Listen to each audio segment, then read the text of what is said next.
Right sir. 1 year రూల్‌కి సంబంధించి వస్తే 1 ఇయర్‌లో గడిచిన ఎన్నికల కంటే ముందు బాబు గారు చెప్పడం చాలా సందర్భాల్లో హామీలు ఇచ్చారు, అమలు చేయలేకపోయారని ఒక అపవాదు ఆయన పైన ఉంది.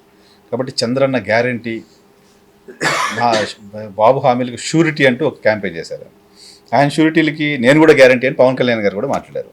బట్ ఇప్పుడు ఏడాది కాలం తర్వాత పవన్ కళ్యాణ్ గారు ఎందుకు సైలెంట్గా ఉన్నారనిపిస్తోంది. ఎందుకు ఆయన ఆ గ్యారంటీ తీసుకొని ముందుకు రావట్లేదు అని చెప్పి అనుకోవాలి. బాబు షూరిటీ భవిష్యత్ గ్యారంటీ సారీ జనం నమ్మలేదు. అప్పుడు ఈయన సీన్లోకి వచ్చారు, పవన్ కళ్యాణ్ గారు వచ్చారు. ఎందుకు అని అంటే ఈయన నమ్మరు, ఈయన గ్యారంటీలు ఎన్నో ఇచ్చిన్నాడు. సో ఇతని ట్రాక్ రికార్డ్ ఏంటంటే గ్యారంటీలు ఇవ్వడమే తప్ప మాటలు తప్ప చేతలు ఉండవు అనేది. సో కాబట్టి ఎవరో ఒకరు మధ్యలో నిలబడి దానికి కొంచెం గ్యారంటీగా చేస్తామని చెప్తే జనం నమ్మే అవకాశం ఉంటుందని వచ్చారు. నిజంగానే నమ్మారు. మామూలుగా అయితే ఇతను ఇవ్వడు, కాకపోతే ఈ కొత్త అతను వచ్చాడు ఇస్తాడు అనేటువంటి ఒక భావన వచ్చారు. వచ్చి కమిట్మెంట్ జనానికి ఇచ్చిన తర్వాత మరి మీరు నిలబడి చేయించాలి కదా. మిమ్మల్ని నమ్మి కదా ఓటేశారు, మరి నిలబడి చేయించాలి. కానీ ఈరోజు మీరు ఏమైపోయారో తెలియదు. 1 ఇయర్ గడిచిపోతుంది. మనం ఇచ్చిన హామీలన్నీ, ఇప్పుడు హామీలు ఇచ్చాము, ఎన్ని చేశాము, ఎన్ని చేయలేదు, ఎప్పుడు చేస్తాము అని సమీక్ష జరిగిందా? ఆ సమీక్షలో మీరు ఉన్నారా? ఇప్పుడు మీరు కూటమిగా ఏర్పడ్డారు కదా, 3 పార్టీలు కూర్చుని మేనిఫెస్టో ఇంప్లిమెంటేషన్ అనే ఒక ట్యాగ్ మీద అనే ఒక క్యాప్షన్ మీద మీరు ఎప్పుడైనా రివ్యూ చేశారా? సంవత్సర కాలంలో చేసి ఏమేమి నెరవేర్చాము, ఏమేమి నెరవేర్చలేదు, ఎప్పుడు నెరవేర్చగలం, దీనికి ఒక రోడ్ మ్యాప్ ఏంటి, టైం లైన్, యాక్షన్ ప్లాన్, ఈ లైన్ ఈ టైం కల్లా ఇది అవుతుంది, ఈ టైం కల్లా లేదు అని ఒక యాక్షన్ ప్లాన్ ఏమన్నా పోనీ మీరు అనుకున్నారా? మీరు చేసుకున్నారు, పోనీ పబ్లిక్ చెప్పలేదు, బట్ అట్లీస్ట్ మీరైనా చేసుకున్నారా? అది లేదు. పార్టిసిపేషనే లేదు, రివ్యూనే లేదు. మరి ఎందుకు మాట ఇచ్చారు? ఏంటి మోసం? జనాన్ని ఎందుకు ఇలా మోసం చేశారు? నేను గ్యారంటీగా ఉంటాను అన్నప్పుడు మరి గ్యారంటీగా ఉండి ఎందుకు ఇంప్లిమెంట్ చేయించడం లేదు? లేదు, ఇంప్లిమెంట్ చేయించే దానిలో మీకు పాత్ర ఉంటే చెప్పండి. మరి నేనే చెప్తున్నాను, ఈ టైం లైన్స్ ప్రకారంగా చేస్తాము అని మీరు చెప్పండి. మిమ్మల్ని నమ్మి ఓటేశారు కదా. ఇదేనా మీ బాధ్యత? అకౌంటబిలిటీ, డెమోక్రసీలో అకౌంటబిలిటీ అనేది ఉంది కదా, ఉండాలి. పదే పదే ఆయన మాట్లాడతారు కూడా. కాన్స్టిట్యూషన్ అకౌంటబిలిటీ చెప్తుంది కదా. డైరెక్టివ్ ప్రిన్సిపల్స్ ఆఫ్ స్టేట్ పాలసీలో ఎన్నికైనటువంటి ప్రభుత్వం ప్రజల కోసం పనిచేసి వాళ్ళ అకౌంటబిలిటీని ప్రూవ్ చేసుకుంటేనే మళ్ళీ వాళ్ళకి అధికారం వస్తుంది. సో ఫండమెంటల్ రైట్స్ జస్టిషియబుల్, నీకు అన్యాయం జరిగితే కోర్టుకు వెళ్తే న్యాయం జరుగుతుంది. డైరెక్టివ్ ప్రిన్సిపల్స్ నాన్ జస్టిషియబుల్, ప్రజల దగ్గరికి వెళ్తే వాళ్ళు న్యాయం చెప్తారు అని దానిలో రాసి ఉంది. మరి నువ్వు ముందు మాట ఇచ్చావు, ఈరోజు చేయకపోతే న్యాచురల్గానే ఇంకా నువ్వు ప్రజలు మోసం చేసినట్టే కదా. ఎందుకు రెస్పాండ్ అవ్వట్లేదు సార్ ఆయన? ఎందుకు సైలెంట్గా ఉంటున్నారు? పవన్ కళ్యాణ్ పొలిటికల్ కెరీర్ కూడా నష్టం కదా ఇది. ఈసారి ఆయన వచ్చి నేను హామీ ఇస్తా అంటే నమ్మరు కదా. ఆ ఛాన్సే లేదు, మళ్ళీ వచ్చే ఛాన్స్ లేదంటారా? అంటే మళ్ళీ అదే మాట చెప్పే అవకాశం లేదు కదా. ఒకవైపు మరి ఎన్విరాన్మెంట్ ఫారెస్ట్ మినిస్ట్రీ ఉంది వారికి. అంతేకాదు పవన్ కళ్యాణ్ గారు మరో మాట, సనాతనం పేరుతో తమిళనాడులో వచ్చారు. మనం తమిళనాడులో మీటింగ్ అడ్రస్ చేసి బహుశా తమిళనాడులో స్టార్ క్యాంపెయినర్ కాబోతున్నారు బీజేపీకి. ఆయన బీజేపీ అన్నది రిటాలియేషన్ ఆల్రెడీ అక్కడ ఎదుర్కొన్నారు.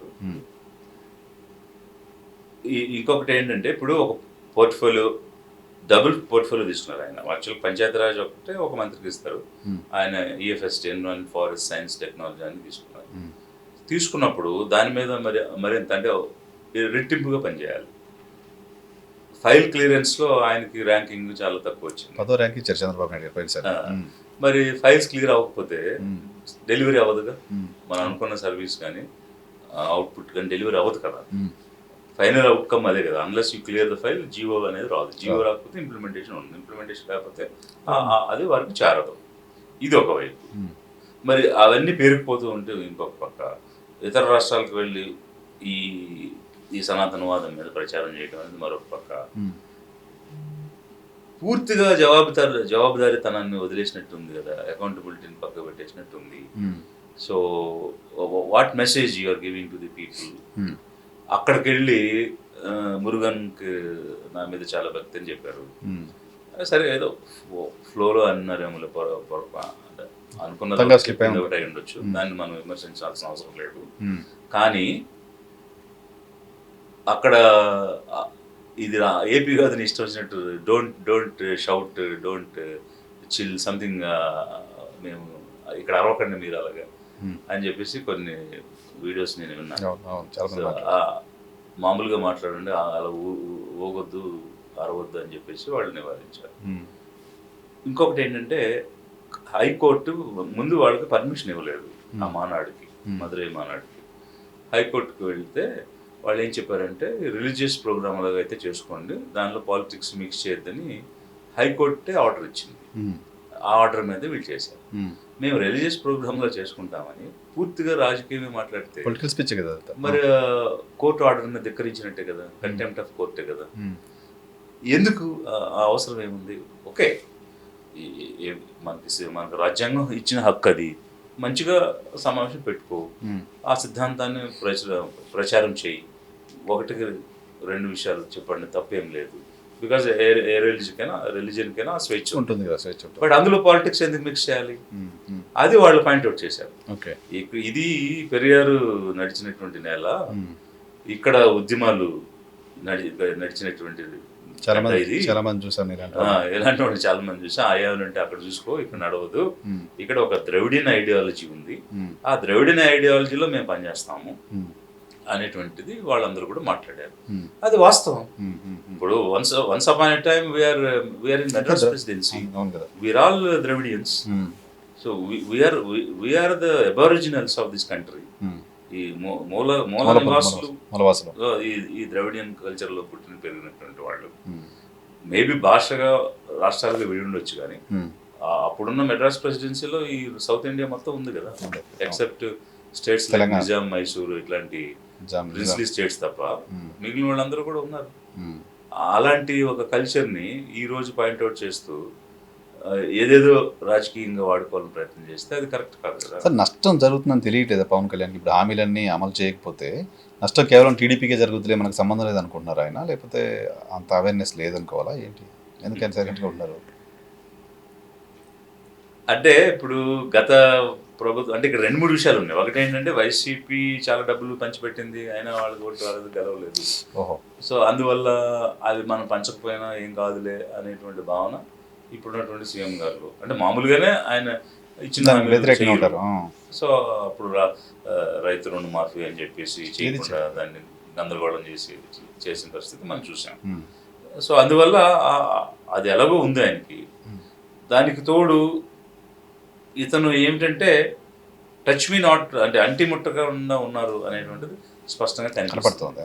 అంటే ఎలక్షన్కి ముందు 9 months 7 months ఏదైతే బాగా రాసుకుని పూసుకుని తిరిగి నిరంతరంగా మేమంతా ఒకటే, మేమే చేస్తాం, మేము కూటమి, హామీలు అని ఎట్లయితే మాట్లాడారో అది గెలిచిన తర్వాత ప్రభుత్వంలోకి వచ్చినాక అది కనిపించడం లేదు. సో చాలా డిటాచ్డ్గా ఉండడం. అలాగే గతంలో కూడా నేను ప్రస్తావించాను ఏంటంటే ఎక్కడైనా మంచి జరిగితే క్రెడిట్ తీసుకోవడం, లేదంటే డిస్క్రెడిట్ చేసుకోవడం. జనాలు అంత అమాయకంగా ఉంటారా? క్రెడిట్ నీది ఎందుకు బాధ్యత లేదు అని అడగరు పవన్ కళ్యాణ్? అదే కదా ఇప్పుడు ఈ రోజుల్లో ఉన్నటువంటి డెవలప్మెంట్ ప్రతి ఒక్కరు అబ్జర్వ్ చేస్తున్నారు, పాలిటిక్స్ కూడా చూస్తున్నారు. సో డెఫినెట్గా మరి నువ్వు ఆ రోజు నేను నిలబడతాను గోడలాగా హామీ ఇచ్చాను, ఈరోజు నేను అది పట్టించుకోవడం లేదు అని జనం అనుకుంటారు అనేటువంటి ఇంట్రాస్పెక్షన్ ఆయనకు ఉండాలి. రేపు జనం కూడా నువ్వు నిలబడవు కదా అని అడుగుతారు ఖచ్చితంగా. సో ఇవన్నీ ఒకవైపు అయితే maybe he's having a different plan అనేటువంటిది అనిపిస్తాం. 15 సంవత్సరాలు చంద్రబాబు నాయుడు గారి ముఖ్యమంత్రి, కలిసి ఉంటామని మొన్న 1 year మీటింగ్లో చెప్తున్నారు. దానికి కూడా చాలా మంది కాపులు నొచ్చుకున్నారు ఆ మాట చెప్పడన్నా. ఆ మాట అనేటప్పటికి అంటే నాకు ఇంటరాక్షన్ ఉన్నటువంటి చాలా మంది ఫాలోవర్స్, అంటే వాళ్ళు కష్టపడి సొంత డబ్బులు పెట్టుకుని ఇతను రావాలని పనిచేసి, అంటే పెద్ద పెద్ద స్థాయిలో ఉండి కూడా కార్యకర్తలాగా పనిచేసినటువంటి వాళ్ళు కొంతమంది ఉన్నారు. వాళ్ళందరూ కూడా ఇదేదో ఆత్మహత్య సాదృశ్యంలా ఉంది, ఇతను ఏదో ఎదుగుతాడు, నాయకుడు అవుతాడు, రాష్ట్రంలో పాలన చేస్తాడని మేము అనుకుంటే 15 సంవత్సరాలు అతను ఉంటాడు అని అంటున్నారు. ఎందుకు మేము ఉండాలి ఇక్కడ, ఎందుకు అన్ని వదులుకుని వచ్చాము అనే ఒక ఇంట్రాస్పెక్షన్ లో పడిపోయాం, మేము ఆత్మాలోకంలో పడిపోయాము అని ఒక బాధను వ్యక్తం చేస్తున్నటువంటి వాళ్ళందరూ కూడా అతను అనుకున్నారు. అతని దృష్టి కూడా వెళ్ళి ఉంటుంది అది. కాకపోతే మరి అక్కడ ఏం ప్యాకేజీలు ఉన్నాయో, ఏ రకమైన కమిట్మెంట్స్ ఉన్నాయో మనకు తెలియదు. ప్యాకేజీలు ఉంటాయా సార్? మీరు కూడా అంటారా ప్యాకేజీలు ఉంటాయా? మరి ఏ కమిట్మెంట్స్ వల్ల అతనే ఉంటాడు అని చెప్తున్నాడు అనుకోవాలి. వచ్చే 15 ఏళ్ళు ఉంటాం, మేము మాట్లాడుకున్నాం ఆల్రెడీ, ఎవరన్నా మాట్లాడితే తొక్కి పట్టి నారదీస్తాం అంటారు. సరే వాళ్ళు ఎంతమంది ఎంతకాలం ఉంటారు ఏం చేస్తారు అనేటువంటిది మనకు అనవసరం విషయం. ఇప్పుడు మేము అధికారంలోకి రావాలనేటువంటి ప్రయత్నం మాది. సో వాళ్ళు కలిసి ఉంటారా విడిపోతారా it is up to them, but వాళ్ళు లుక్ అవుట్ అది. ఇక్కడ సార్ అంటే కలిసి ఉండకపోతే వాళ్ళకి అవకాశం అయితే లేదు, 0. That is clear. బికాస్ అంటే నెంబర్ స్పీక్స్. ఇప్పుడు 39.6% ఎంత వైసీపీకి ఉంది. గతంలో టీడీపీ ఓడిపోయినప్పుడు కూడా 39% వచ్చింది వాళ్ళకి. సో అట్లాంటి సిచ్యువేషన్లో ఒక ట్రయాంగిల్ ఫైట్ కనుక జరిగితే 35% ఎవరు తెచ్చుకుంటే వాళ్ళకు గెలుస్తారు. కాబట్టి మేము 35% ఓట్ షేర్ సాధించగలిగితే ఒక ఇండివిజువల్గా కానీ ఒక అలయన్స్కి కానీ మేము గెలిచి అధికారంలోకి వచ్చే అవకాశం అయితే ఉంటుంది. వాళ్ళు కూడా అక్కడక్కడే ఉన్నారు, 35-40 మధ్య ఉన్నారు అందరూ కూడా. యూ హ్యావ్ ఎ నంబర్ కదా, you have a number. 60%, more than 60% పాపులేషన్కి రిప్రజెంట్ చేస్తున్న పార్టీగా వస్తున్నామని చెప్తున్నారు. అందువల్ల ఇప్పుడు వాళ్ళకు కూడా ఏమేమి గెలిచేంత పర్సంటేజ్ లేదు, ఎవరో ఒకరు కలిస్తే తప్ప. కాబట్టి ఇట్ ఈస్ పాసిబుల్. థర్డ్ ఆల్టర్నేటివ్ని తీసుకురాగలిగితే బలంగా మేము డెఫినెట్గా there is a possibility. Okay. Chandrababu